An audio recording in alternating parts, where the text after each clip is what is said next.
Starting. Woohoo! Yay! Nice. Finally. Nice. Awesome. Woo. Hey everyone. Awesome. Woohoo! Brilliant. We're live. Hey, First mine of all, was quite delayed. It's just Yeah. popped up now. First of all, to everyone who's watching here, we're super grateful you're here. God, we had a few technical issues, but we're ready to get this going. We're ready to talk about this whole topic of story and how to tell a story in film, in YouTube videos. Just to introduce you to the people here, the awesome characters we have here. We have Atua Moy, who was in the last episode of the Young Vlogger Roundtable. We have Oliver Clive, also in the last one. But Hey, our what's up? special guest for this one is Max Patterson. Now, Max runs a YouTube channel called Valley Films. He goes in depth about sort of techniques about film, and he makes short films. He's overall an incredibly talented, adept human being at filmmaking, and I think he is going to be a brilliant asset talking about storytelling today in this episode. Definitely. I'm super excited to get into it. We have our beautiful, lovely live chat going, so if you have any relevant questions about storytelling, if you don't know, if you have a question about storytelling, I'll be looking at it throughout the stream, just in case it pops up and it suits it. But then at the very end, we will be spending a few minutes going through the live chat. Yes. So keep all your questions to the end, preferably, but you can post them away if you think they're relevant. Right. Totally. Are we all good? Well, I just have to say, yeah, thank you so much for hosting me on this live stream. I feel very honored to be here. It's very cool, indeed. And I have to say, it's such an awesome platform, YouTube, because I wouldn't know any of you guys had it not been for it. I sort of made a bit of a connection with Oliver a wee bit ago, and then possibly that sort of led to this, but who knows? But you know, a year ago, I wouldn't have thought this would have been possible. So thank you very much. Yes, Well, thank you, is. Max. It's so amazing that just through filmmaking we can. It's so amazing just through filmmaking we get to know each other and connect ideas with these just random humans like you guys all the way across the world. So I'm very grateful for that too. Yeah. And we definitely think that, Max, you are a brilliant human being, very talented. So there's no hesitation from all of us. We were definitely just like, bam, yes, Max is perfect for this. That's so cool. That's so cool. Yeah. I think the and internet. Distance isn't a limitation. It's Definitely morning not. in New Zealand here at the moment. Lovely day, very cold day, but it can be from anywhere. So that's cool. All right, I think Alrighty. we should Not kick in the this middle of off. Talking about story and storytelling in your videos on YouTube or whatever you use with film. And we all have sort of shared our ideas prior to this live stream about how we, as personal, as our own filmmakers, as unique filmmakers and creators, we've shared our different ideas on how we view the topic, and we'd like to share them with all of you. And really, is there anyone who really wants to kick this bit off and talking about their own sort of thoughts? First off. Yeah. Yes? Yeah, well, I'd have to say I really don't have as much experience as vlogging as you folk do, but I do have a couple opinions that I think I appreciate when I see in the vlog, and a few of those would be when there's a degree of people sort of digging deeper a little bit, perhaps. They'll often short interviews on camera of someone else. Something that I did recently. I was filming at this. Sorry, I'm not available. I was filming at this kids camp, and we had a sort of highlight video for each day. And something that I'd do is I'd go up and briefly ask a question to something which would provoke a particular answer. And then I was able to link all these short snippets, but you're able to, with the power of editing, do a lot of implication, and you can fill in the blanks from what would otherwise be a fairly ordinary day. Yeah, Yeah. Like you're saying, Definitely. like that's maybe how you don't have as much experience in vlogging, but I would say like I don't do that many maybe like short films and stuff. I pretty much only do vlogs. But one of the things I try to do in my vlogs to incorporate kind of a story is have like almost like a place that I'm trying to get to. So it's like, okay, guys, today I'm going to this river. So it's like, okay, well, I have to Right. start, and like I'm on the road, and then I have to go through the jungle, and then oh wait, I can't go through this spot because it's blocked, so I have to like go around here, and then I made it to the river. So it's like it's not like boom, I'm just at the river already, it's done. It's like this process of going through the journey to get there. Yeah, that's really cool because that's a very similar tool that we use in short films. Is have a very, very clear objective and specific to each character as well. Your main character you should know exactly what they want and what's in their way from getting it, which is a tool that it sounds like you're using for your vlogs as well. As the audience, we know what you want and what's getting in your way. Maybe there is bad weather. Maybe it's taking longer than you thought. That's a problem. That's the sort of the main arc of the story. That's where 80% of the story will take place, and then the very end, the conclusion, when it's resolved, and you get to I don't know, the beach or wherever you're wanting to go. Yeah. So yeah, that's really cool because that's a tool that we use in both vlogging and short films, I guess. Nice. And for me personally, actually, I do mostly just vlogs now. But when I first started filmmaking, I just did short films really, and I kind of transferred over to vlogs when I went to Japan and made vlogs about my adventures there. And really transferring from short films to vlogs, I mean, I still occasionally make short films, but mostly vlogs now. And it's pretty much, you use same storytelling techniques, but instead of coming up with a character and following that character, you're like following yourself and making a film about your own life. So it's quite interesting, even though they may seem different. It's kind of like nonfiction, first-person storytelling, or fiction, like a fictional character. Yeah, and I feel like that. Yeah, I'll just put my input some thoughts. Yeah, we have a common aspect through our different types of films. So let's categorize vlogging as documentaries because they are more documentaries compared to maybe a short film. We still have those key sort of aspects of the two genres following this arc and this storyline, but I think there is a different, you have to know what you want to create. So Max wants to create these films, whereas Atua, Oliver, many viewers and many viewers watching this right now maybe want to go for a route of documentaries or vlogging. And it's important to remember that vlogging and documentaries is documenting real life, whereas with short films you can create this story. And so it's important that you don't want to fake your life to make it. Right. Actually, could I build on that? I think because I do a little bit of documentary work as well. That's part of my main sort of income comes through making promotional videos and weddings, and I would consider them a form of documentary because they're essentially documenting or reporting or something that's happened in real life. But I think the main difference between that and vlogging is you're breaking the fourth wall when you're vlogging. You're talking directly to the camera. That's what we consider the fourth wall. In filmmaking, the difference between whether the character is acknowledging the camera or whether it's separate to it.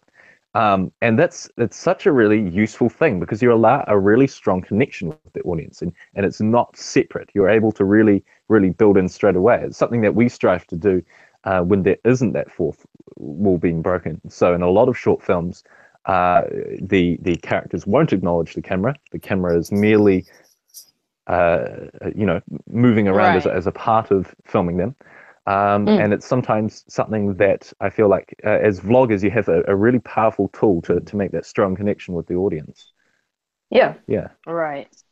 Very true. Yeah, and I think that through breaking the fourth wall, you're presenting your personality. You really get to present and convey who you are, because it's almost like you're hanging out. Like me and you guys, we're just hanging out right now. And a vlog is much like this. I'd be talking to a camera, much like I'm talking to you guys. and I'm able to convey my personality, and so a personality is a big thing in connecting with your audience and sort of helping you build a story. Yeah. But like you said, Max, with film, it may be a bit more difficult to engage the audience and engage the viewer in your story because they aren't breaking that fourth wall. So it would be interesting to hear about your sort of techniques on how you really build a not dramatic, but build a strong connection between the audience and the story. But I guess something that we do have that isn't a part of vlogging is we're allowed to make the stories as extreme as we like, right? One of the things that we often try to do is build a strong connection with the characters first during that setting phase. Somehow get you one-on-one with the characters. You either relate to them, or it's a story that you want to hear, or you simply get to know them enough. There's a lot of information, and then bad things start happening to this character, or they do bad things that you don't like. So some big problem enters, and you're able to escalate it and make it more and more of a problem. And since you've already made this connection, you feel worried for the character, or you feel worried that something might happen to the character, or that they're going to do something which would be a bad idea. I mean, this is just one of many techniques, but we do have the ability to exaggerate and extremify stories to however we like, which is quite cool. Yeah, but I guess I don't think you ever have a complete loss with connection, but it's just a tool that you're able to utilize, I think, is vlogging. But one thing I will add that I find interesting, there's sort of a fairly standard 6-point structure which fits roughly 2 points per act. We have 3 main acts: the setting, the problem, and the conflict. And the solution. But one of these points that we often have is the hero accomplishes goal, hero being the main character. Yeah. But then there's some sort of sacrifice.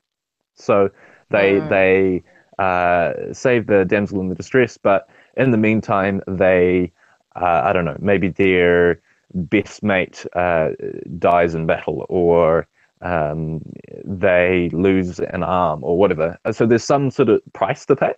I think that's an interesting thing worth considering. Is there any way that you can somehow influence that in a very natural and a very realistic and documented way in vlogging, so that it feels like you got your goal, but you paid a little bit of a price? And it's a very normal thing. It's a very humanistic thing, because in life there's nothing that comes completely for free. So yeah, I was just wondering how you guys thought, if that is part of your everyday vlogging, or whether it's something worth to consider. Well, I like, oh, sorry.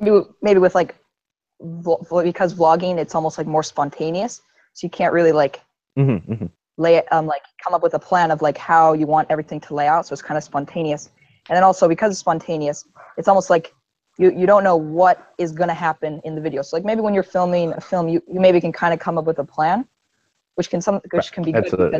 Because, like okay, so like I'm going to prepare for this shot, so I'm going to bring this piece of equipment because I'm going to need it.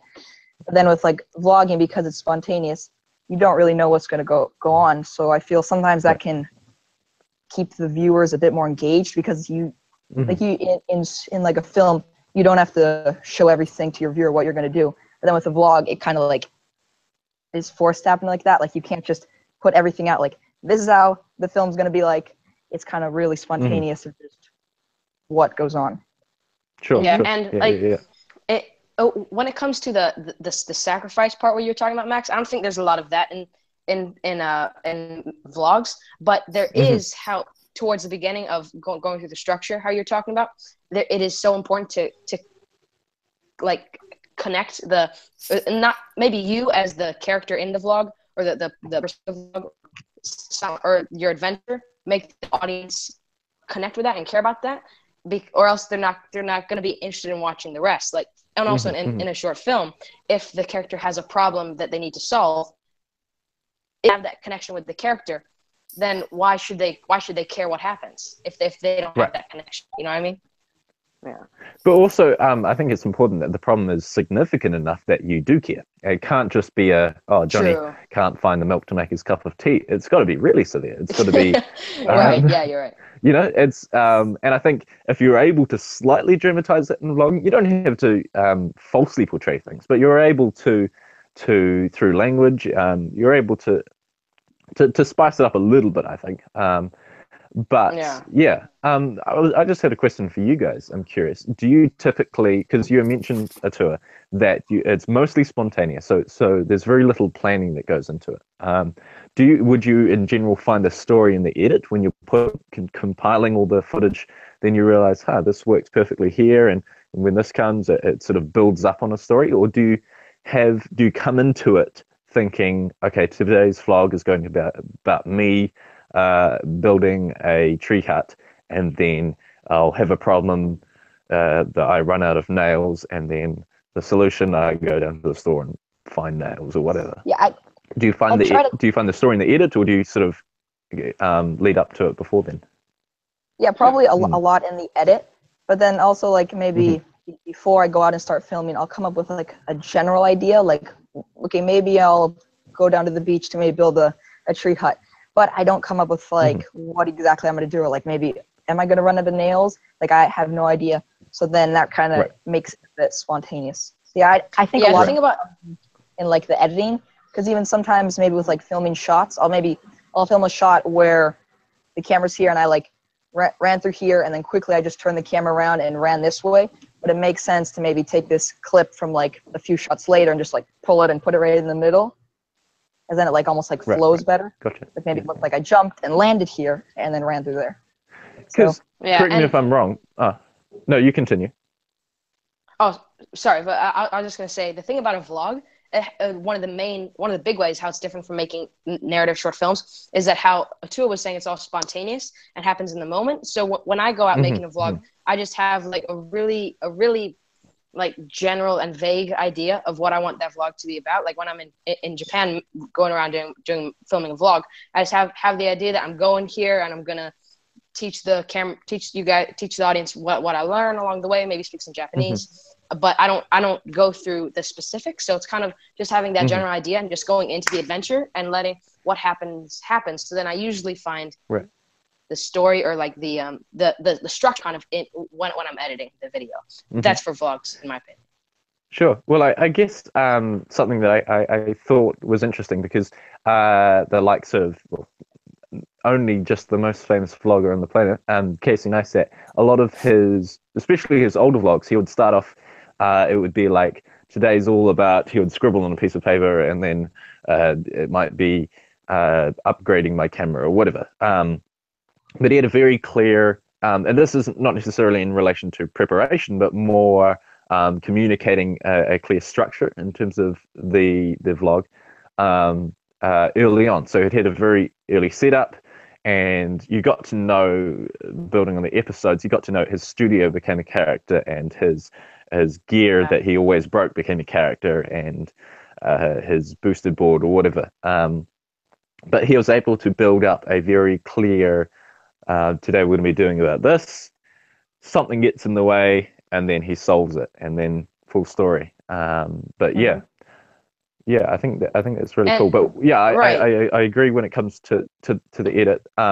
Sorry, if I may, one more question for you guys. Definitely, go ahead. And that is, go ahead. That is, do you always edit in chronological order? Because I realize that, you know, very much what will happen through the day is you don't want to stop the natural. But do you find that it sometimes helps to build a bit more tension, or sort of hint at a problem or foreshadow or something by editing out of chronological order?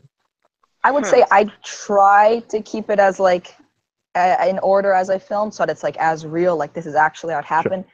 But like once in a blue moon, sometimes it'll make sense to maybe, or sometimes maybe as I'm going through the spot, I film some talking clips, like vlogging. But then like every few talking clips, I film like a B-roll clip of maybe like this plant or this animal. And sometimes it'll make sense to take those B-roll clips and put them in one spot. That way I can like just put like music for like 5-10 seconds instead of like one B-roll clip with a little music, then talking, and then one B-roll clip, and then talking. So I find sometimes Right, by just taking Right. multiple B-roll clips and putting them in one spot, it'll flow a bit better. So about being as Right. real as possible, but also if it makes sense to move this over here because it'll flow, then of course do that sometimes. Yeah, like I usually when I used to do short films, I was always not editing it in chronological order because depending on who I could film who I could film certain scenes with or whatnot, then it would make more sense to film different scenes before I film other scenes, even though they're swapped in the final movie. But then with the vlogs, I usually edit in chronological order, but sometimes even in the final edit, things like aren't chronological because how Atua said, like, let's say I have some B-roll or a cinematic sequence, maybe this talking bit that I have at the end happened in the middle of that sequence, but it just makes more sense and flows with the video more to have it at the end. So, but usually, yeah. So how I'm pretty much same as Atua. Hardly ever go not in chronological order for vlogs. Yeah, but I try to watch out for personally. stuff like maybe I was going and I had like a red shirt, and then at this point I changed to a blue shirt because my red shirt was way too sweaty. But then I don't realize that, and I change clips, and then I'm watching. I'm like, well, that doesn't make sense that I went with a red shirt. They show me change it into a blue shirt, and then all of a sudden I'm wearing a red shirt again, or like little things like that. I try to notice little. Sometimes they get past, which just happens. But try to watch out for stuff that'll make people be like, wait, this doesn't make sense. Yeah. Right. You want to keep a nice flow throughout. And I think, to keep a flow through a vlog, so with a movie, it's very difficult, very different, because obviously you have a set story and you're trying to make that story flow. With a vlog, you have no clue what the story is going to be and what it's going to turn out like. Right. But you still want that nice sort of narrative arc in the video because obviously it's going to make it more enjoyable and maybe one of your best videos. You're always trying to improve.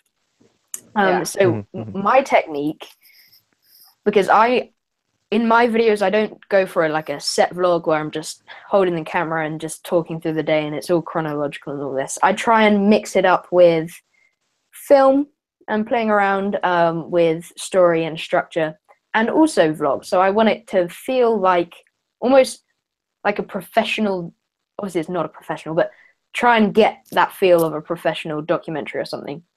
And I think a good way to do that, because obviously these people watching right now are going to be interested in how to make an interesting story, because they're going to be filming their vlogs and their videos, and they want something interesting. They want to keep a viewer engaged. I think a good technique is, say you are going, I don't know, or should I use the carrot analogy?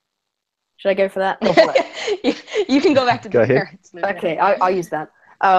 Say you are gardening and you want to plant some carrots.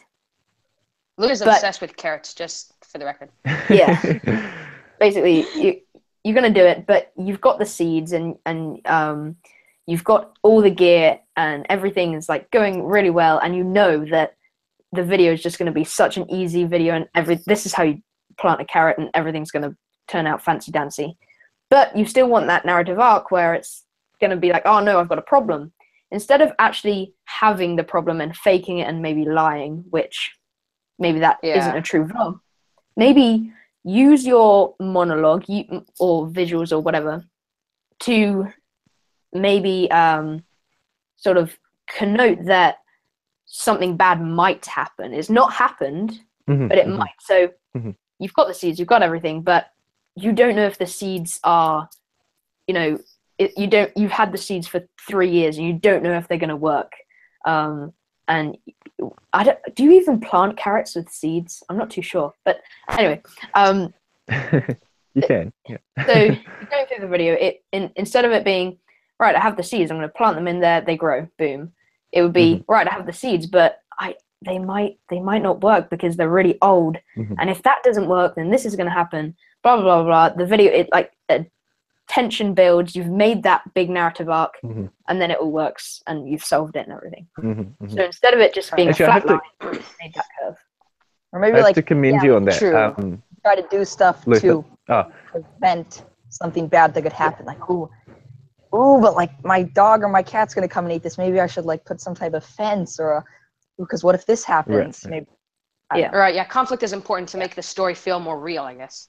Yeah, let Max. mhm. Okay. Uh, He was going to say something. Yeah, I just saying I'd have to commend you, Luther, because I think one of your more recent ones, you're trying to surf on a under a bridge after it rained a lot. Something that you introduced quite early on was a time pressure. You said there's only so many hours of sunshine, and then you had this constantly ticking down, which was really cool. It added an element of running out of time, which is really cool. And then it's you're not too sure if it's going to work, or the rope is really long or whatever. And then you finally did it. It was a little bit of it perhaps didn't work as well as it could have, but you were still very satisfied as an audience, I think, because you managed to still have fun, which was your main goal that you set out to do, and you managed to roughly sort of surf this flow of water. And then it rained, which was the main problem, and then suddenly it didn't matter any longer, So I think I really enjoyed the structure that you set up with that. So that was really cool. And you made it very clear right from the start, your goal and what was in your way. So yeah. Yeah, I also think that hiding something from a viewer. So in that video, I said, I've only got 1 hour of sunshine, but I'm going to make the most of it. I left...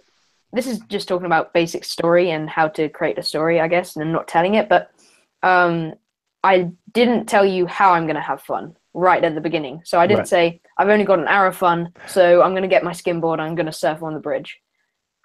No, sorry. Let me... I was just going to say, yes, you did leave it a little bit of a mystery as to how, but you made it clear that you wanted to have fun, and that was the goal of that length of time. And the hour was to have fun. And then you sort of slowly built up on that, and then, what's he grabbing? He's grabbing some rope. That's build up on that mystery a little bit. So, yeah. Like the audience becomes curious, like, what's he going to do? What's his plan? I think curiosity is a very good... If you can provoke curiosity in a video, in like a vlog or whatever, I think that's a very good one to sort of provoke in a viewer, because it is one that will engage them. If they're curious, if they're interested, they're going to stay. If they're sad, if they're happy, they can click off if they want. But if they're interested in what's going to happen, then you've got them. So that is a good way to engage you and provoke that emotion. Especially for vlogs, I think it's... Oh, sorry, Max, go. No, you can go. That's fine. Okay, what I was going to say is that especially for vlogs, it's difficult to find that balance of being just real enough to where it's not boring, that it's too normal, but it's like on the one end, you can make it totally like fake and try and create too much of an interesting story that you can just tell that you're making stuff up that's not real. And people watch vlogs because it's a real life story. I mean, that's one of the reasons, I guess. That's why I watch vlogs. And one of the reasons. But then on the other end, you can make it too normal and then make it boring. So just don't be afraid to find the interesting parts of a vlog or the conflict in it, but don't over exaggerate and go too far to where it's not real, to where it's not a true vlog. That's kind of what I think about that. And another. Oh, sorry, Luther, please. No, I was just about to move it on, because we've been talking about story. Oh yeah. If you do have another point you want to make about story, go ahead, jump onto it. Because I want. Go. No, go. Cool. Oh, so just one more point that I think is important, and this is especially with vlogs. It's don't overthink it too much. I know when we explain all this stuff about story, it sounds like so much to think about. The main thing is just to feel. Just don't think about it too much. Just feel the story. But anyways, what I was going to say is that something important is a lot of times in vlogs, like you kind of show. In a lot of vlogs I've watched that I've seen people show too much boring stuff that they think their life is so much more interesting than it is. Important to have that aspect of real life in there, that you're not just some kid or some person who has this amazing life and doesn't do normal things, but don't spend too much time on the boring things, and make sure, as we were saying, keep the audience engaged, because that's how that's how they keep on watching, I guess. Hmm. That's Actually, can I something have important to one? keep in mind. Yeah, final thing to add to that. Please, yeah. And that is, which I'm sure is the same with vlogging as well. It's certainly predominant in short films. And that is why. What is the reason for making this? Why should the audience care? Why should they watch this in the first place? Why is it a story worth sharing? I think that should really ultimately determine the arc of your story, how it comes to place. Because if you don't know clearly why you're making it, then I really don't think there's any value in making it at all. I think you should have a clear mission statement as to, I'm making this to positively impact people's education about ... or I'm making this because it's close to a real life experience that happened to me, which I'm trying to get over, or what have you. But I think you should always have a really clear goal as to why you're making it. Yeah. Yeah, and that is so important. I think you shouldn't just make vlogs because you see other people making vlogs and you want to be like them. Make vlogs because you have something to share. You have a story that you want to tell, I guess. And I think that should be your main thought going into this. So going into making a video, firstly, that is that even though we're probably over halfway into the stream and we've only just mentioned it, I think that should be the first thing that you should think about when you're going to make a video. Why? Absolutely. Why should people watch it? And what am I trying to convey? Which I think is a very good point, Max. Awesome. And I think we should maybe move this on a bit. We've been talking a lot about story and sort of a structure of a story, I guess, and how you can change it within our two different types of mediums. So we've got vlogging, documentaries, and then we've got film. So we've been talking about that. What about the techniques used through visuals and through audio and editing? What do you think about maybe how you compose a shot, how you frame it, what sort of, if you put a sound effect here and there? I think we should maybe talk about that so that the viewers now can sorry, I just saw a really funny comment. The viewers can learn a bit and think, oh yeah, I could maybe use that technique and think about it when I'm shooting a movie or a vlog or whatever. Nice. Yeah, I think. Well, actually, can I preface this definitely go before you start? And that is, there was a day and an age, probably more 70s, 80s film where they overplayed everything. They made sure that you were so certain that you heard that Foley, that there was a really bold whip pan with the camera or whatever. But what I'm essentially getting at is, in this modern day and age, I think we've got pretty keen eyes and pretty keen ears, and we don't need to make it so ridiculously obvious that there's no way to miss it. I think we can underplay anything if when it comes to tools relevant to video and audio. I don't think it's necessary to make it so in your face. In fact, that become frustrating at points. But I just wanted to preface that before we begin. Yeah, but, nice. Hopefully you agree with me. I do, because when I leave a cinema, let's say, and I've just seen a movie, let's use The Revenant because that's my favorite movie as an example. Cool. They use very subtle, like in modern, not maybe modern movies, but the good movies, that you leave the cinema thinking, wow, that had a good message. That's really affected me. That's that provoked a lot of emotion in me, whatever. They don't, as Max has said, they don't just make it bang obvious that this is happening. They do these subtle details, and maybe you have to watch it again to really get those subtle details. Because you could be there's so much that could go on that you could be focusing on one thing, provoking that emotion, but then they're actually provoking another emotion or another feeling in the viewer through something else that you didn't notice at the start. Right. Well, I guess this is something relevant to the story. I think a good film doesn't draw attention to its tools. You don't leave the cinema going, wow, that was really good CG, or I really enjoyed the sound, the score at a certain moment. You should be thinking that was a really cool story. And I think if your tools to create the story are distracting from the story, then they shouldn't be there in the first place. Yeah. Yeah, exactly. Like when you leave a movie theater, when you finish watching a movie, you don't say that angle in that shot was a little off, or the CGI was a little off, and those aren't the kind of like technical. You don't give technical critiques as a viewer. The thing you relate to most is like the story and the message. What the impact that the story made to your soul is what you walk out of the theater thinking, not about some technical aspect that we as filmmakers sometimes get so obsessed about. It's the message and the impact that your story has on the viewer, I think, is the number one thing. Yeah. What I found because is I would sorry. Well, go ahead. What are you gonna say? Oh, I was just gonna say I would so much rather watch a film with like not good on the technical side, but having a really, or like an old film that has not good quality, like even black and white, like terrible quality, but the story, like I like just the story, like a bad quality, like bad image quality with an amazing story, rather than like a really beautiful CGI, amazing quality film with no story. What I find in my is, opinion, like, before I started making videos, before I used cameras, I would watch a video and I would see shots that now I look at like, wow, that must have been difficult. But I would just watch the story and watch the movie. But now that I use cameras and I like see how difficult certain shots are to get, when I see like a shot that's like maybe like it's like going through a tree and it doesn't make sense how they got that shot, or it's just like this one long continuous shot. Now that I'm a filmmaker, I guess, and film and stuff. Now I begin to notice the filming techniques a bit more and start to. Same. But before, I wouldn't worry. I wouldn't like look at how they filmed that, or like, was that with a drone, or did they use a helicopter, or like how on earth did he get that shot?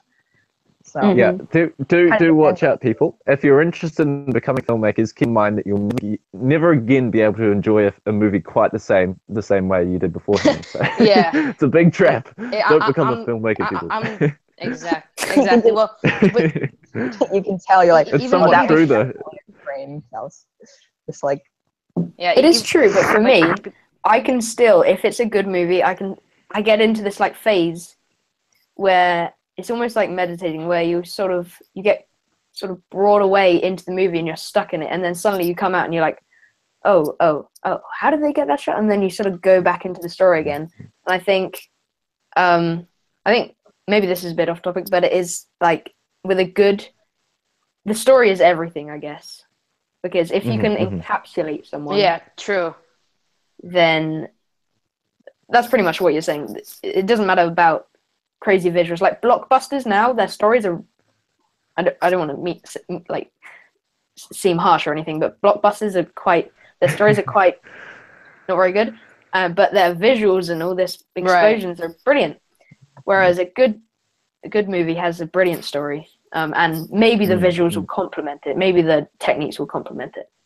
Yeah, if you get like a good story, and then with using maybe like camera equipment that may be more expensive, or that can do like particular shots, then if you already have a good story, then I feel it can add to it. But if you just go straight to getting these amazing, crazy shots that I have no idea how you got, but the story is just like random clips here and there, then it doesn't really serve a purpose. Yeah. Sure. So that's a good thought. So maybe, or definitely now, people should, if you are watching this now and you're thinking about starting videos, or you're thinking about making films, maybe try and focus all your like beginning attention. So you're just beginning, maybe focus all that attention on learning about story and learning about telling a story before you learn about the incredible, crazy filming and editing and all that stuff, which we will be discussing in future Young Vlogger Roundtables.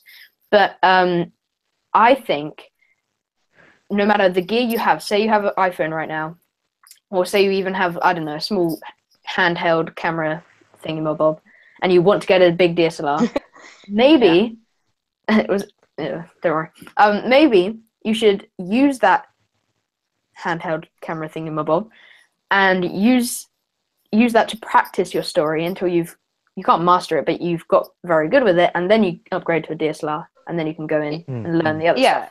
If you can make an amazing film, or just a good film, the bad camera, just imagine what you could do like with a nice camera.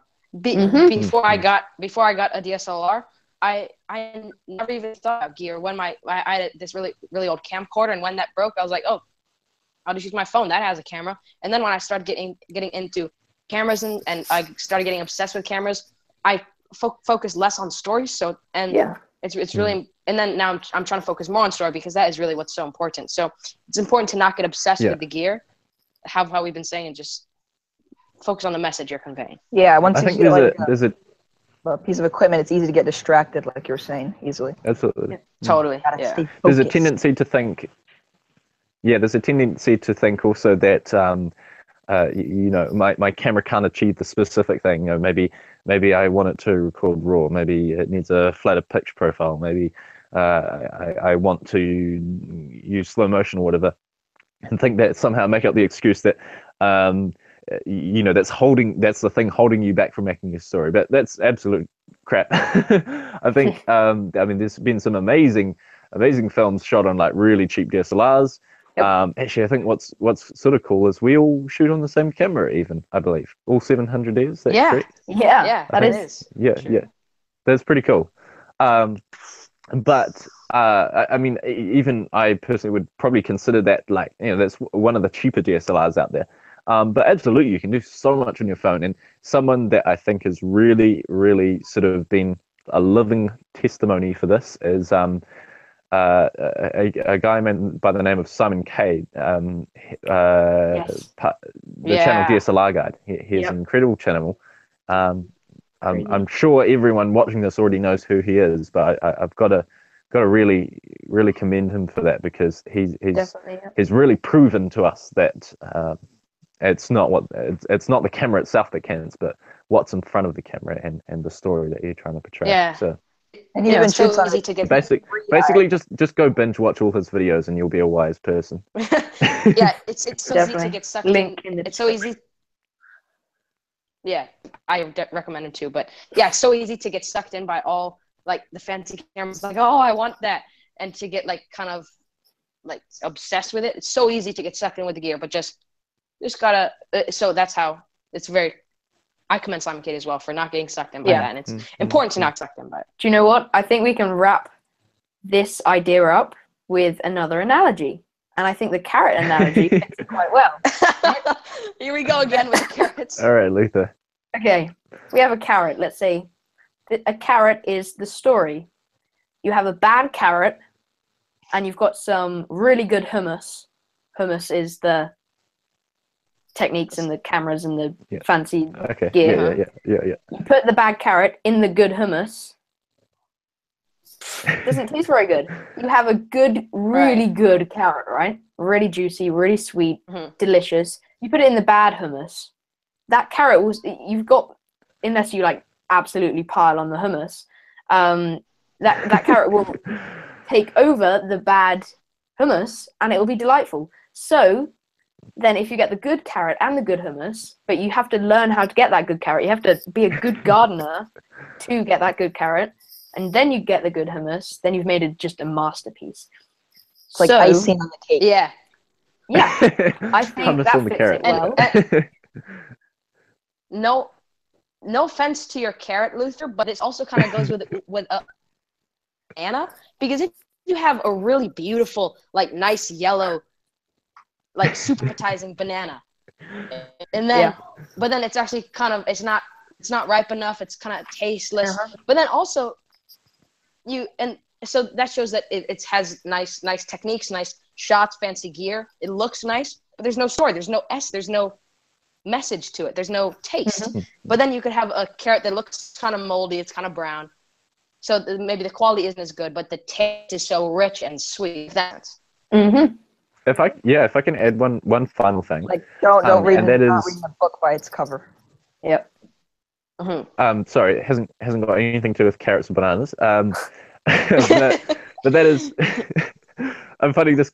I never expected to be talking about different vegetables and fruit, but that is, if you have a really good story, if you have a really compelling story, a story that people connect with, the audience will forgive a lot of the technical mistakes.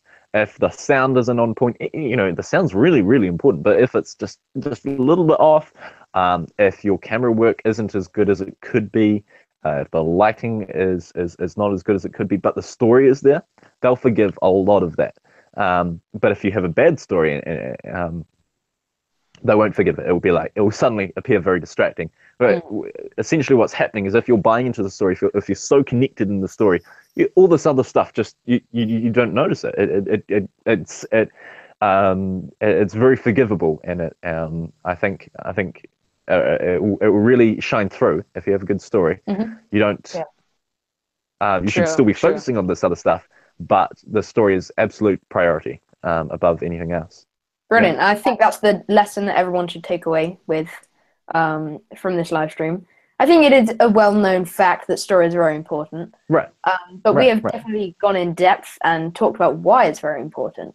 And in the future live streams that we're going to have in the next month or so, whether it'll be whether Max will be on it again, which I'm sure he'll be back in a stream in the future, or anyone, we're going to be discussing filming techniques and editing. So we'll talk about how to use film and audio and editing to complement your story. But I think we've pretty much discussed a lot about story. So I hope that the viewers here today can go away, think about story for about maybe 2-3 weeks until the next stream, learn about that, and then they'll learn a bit more about I don't know, filming next, and then they'll learn about filming and learn how to complement it with their filming, and then editing and blah blah blah.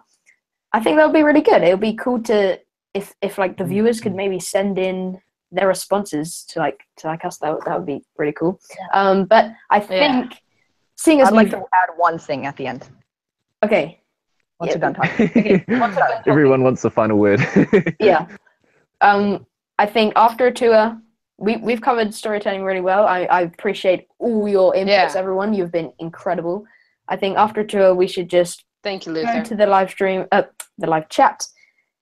Maybe answer a few questions for 5-10 minutes, and then we'll wrap this up. But seriously, guys, you are so incredibly awesome. Intelligent, and you have so many unique ideas. I love it.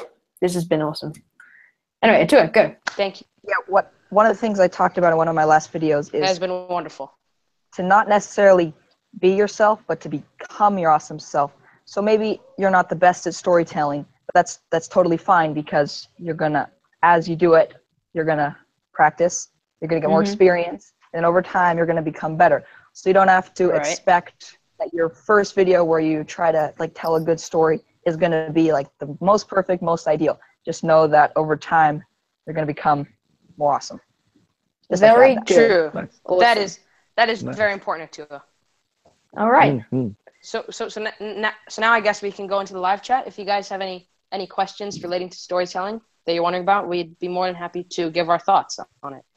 Yeah, so just while we're waiting for some questions, I just want to say a huge thank you to Max as well, definitely to Max, for agreeing to come on here and for sharing his ideas, because he could have easily just said, no, I'm too busy, but he wanted to jump on here and share his knowledge with all you, the viewers, and everything. So if I could, I would give Max a huge handshake and a big hug. But I can't. He's in New Zealand, everyone. He's far away. Yeah, that's a long arm. Yeah. A very long arm. But also to Oliver and Matua and everyone else, just big thanks. Well, thank you so much, Luther. It's an honor to be on your stream, and just it's so wonderful that we can share knowledge with just random kids like you. I mean, random other people who we can relate to so much. So, thank you very much. Yeah, no, it's really cool. I certainly didn't expect to be honored with such a cool thing like this anytime soon, at least. So I really appreciate the opportunity, and it was a very, very easy yes. Absolutely, there was no doubt about it. It was just win. So thank you so much. I really enjoyed it. Okay, I see a question. we have some good questions. Atua, do you want to pick the first question, then Max, then Oliver, and then I will pick the last one? Yeah, actually, I'm just gonna have to tell you. Unfortunately, I'm currently unable to access the comments, so you'll have to tell them out to me. Yeah. Okay, no problem. Yeah. I see a good question from Digital Blast. He says, what is your favorite video you have made in terms of story? So what videos are you most proud of relating to story, and like what videos, in your opinion, of yours had the best story? Yeah, I think Atua should answer that, and then Max, then Ollie, and then I will. Okay. Ooh, that's a tough one because I've made quite a few videos, but I You've made feel some hundreds. of my most favorite ones where I feel have the best story are ones where it's an adventure, but then like unexpected stuff pops up as we go. So like I remember this one video that I made not too long ago. I went on this adventure with a few friends up this river. It was like this massive cliff, and normally it'd have been like, oh, this is the end. But it was like, oh wait, we can find a way to like go around the mountain and get up, and then like kept on just like finding different ways to keep going. I don't know. That's a tough one. That's cool. Yeah. Yeah. Max, what It about is you? a tricky one. Go for it. I don't. It's very tricky. I'd have to say like, there's a project that I'm currently working on that isn't done, and it's taken a very long time, and it's gone through pretty much every possible problem that could go wrong. But it's called Voices, a little short film that I'm working on. But Nice. there's an aspect that I really like, a very relatable perhaps. It's about this girl who runs away from home, and then she sort of starts second guessing herself. But yeah, it isn't complete, but that potentially could be maybe. But otherwise, yeah, it's a tricky one. I don't think there's really any YouTube videos that I do like tutorials or whatever that I'd have to say follow a particularly good story. But there was one that I did a while back called Forest, which is a no dialogue short film. It's actually my longest one. That's interesting. It's interesting. I've got mixed feelings about it. Personally, I don't like it at all, but that's sort of that's not uncommon. But the thing it does, I think, the thing it requires a lot of tweaking. But the thing it does do is it builds up from a very simple problem that gets worse and worse and worse, and then eventually a conclusion at the end. But it is very much a very almost typical survival story. So I don't like typical or cliche, but yeah, possibly the one I'm working on, Voices. Cool. What about you, Ollie? I see. Nice. Sorry? Cool. What's that? That's cool. For me, I think the video that I think I'm proud of in terms of storytelling is, I think when I started making my Japan vlogs, I really started focusing more on story and like audience or share something I'm interested in. Before then, I would just do talkie videos, and I hadn't really found my voice on YouTube and made my vlogs there. I found a unique like a niche that was unique that I was passionate about. So I think my first couple Japan vlogs I'm most proud of because I think I could convey an interesting and unique story that I'm passionate about. So yeah, I'd say my Japan vlogs, maybe my first one, my first few, since that was when I first really got into. I learned more about storytelling at that point. So yeah, my first few Japan vlogs, I'd say, are the ones I'm proud of. Cool. What are you, Luther? What are the ones? Sorry. I think maybe I'd have to say maybe my most recent one, like the proper video where I've 1 hour of sunshine and I'm have to have fun and things. Obviously there's the parts of that I really dislike because in every video there's some things I just really dislike, and I think as Max said, it's very common. You could go back and change. Yeah.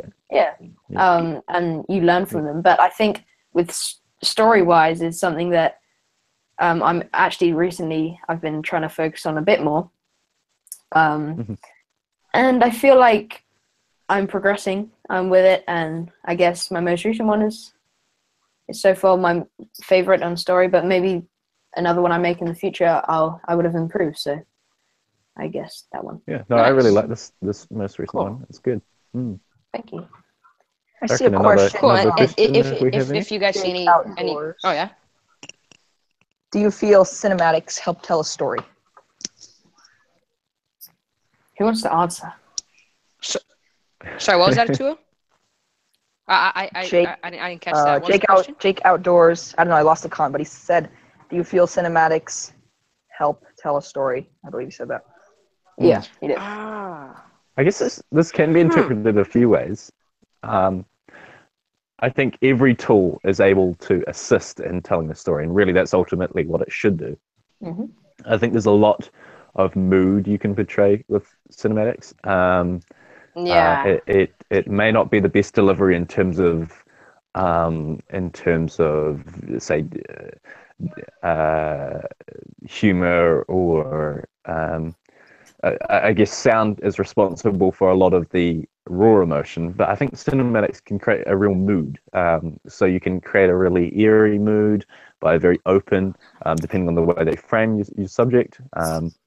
You can give your subject no looking room to create a sort of trapped feel. You can do frames and frames to do sort of distant or uncomfortable feeling. You know, there's lots of different techniques Right. you're able to do, but I think it's possibly more responsible for a mood than anything else. But yes, I think it absolutely can help with story, but I don't think it's the most important thing when it comes to story. Sound is still, it's pretty close.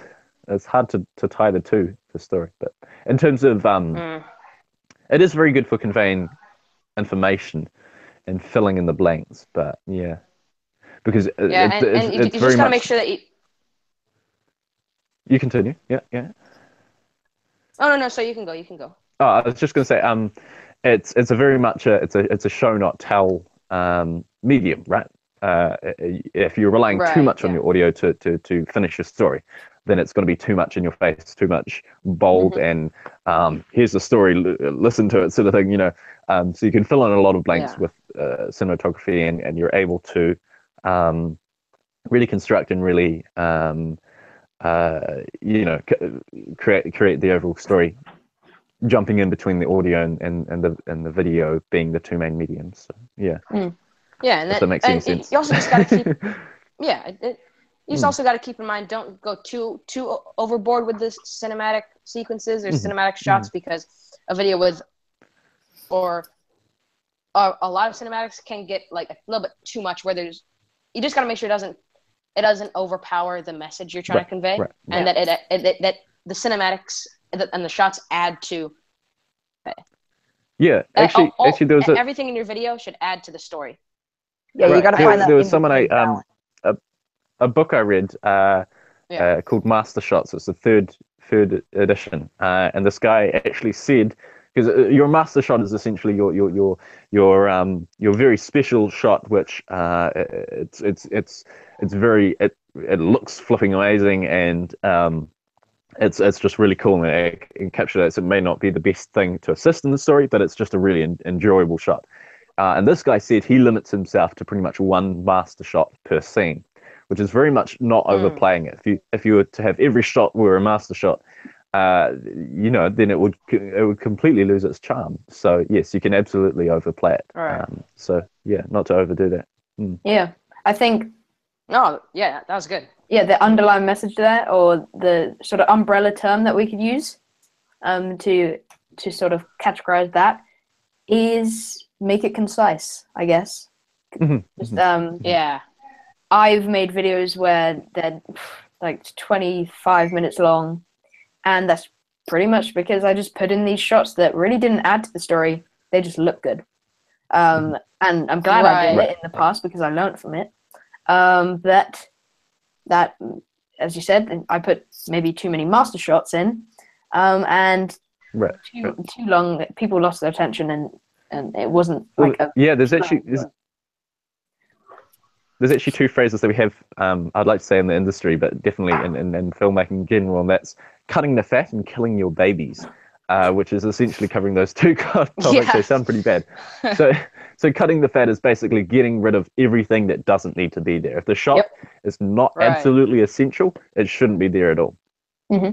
True. And killing the babies is what you get with deleted scenes. It's when you make a scene that you love so much, but then it doesn't really completely fit in with the rest of the story. It doesn't add.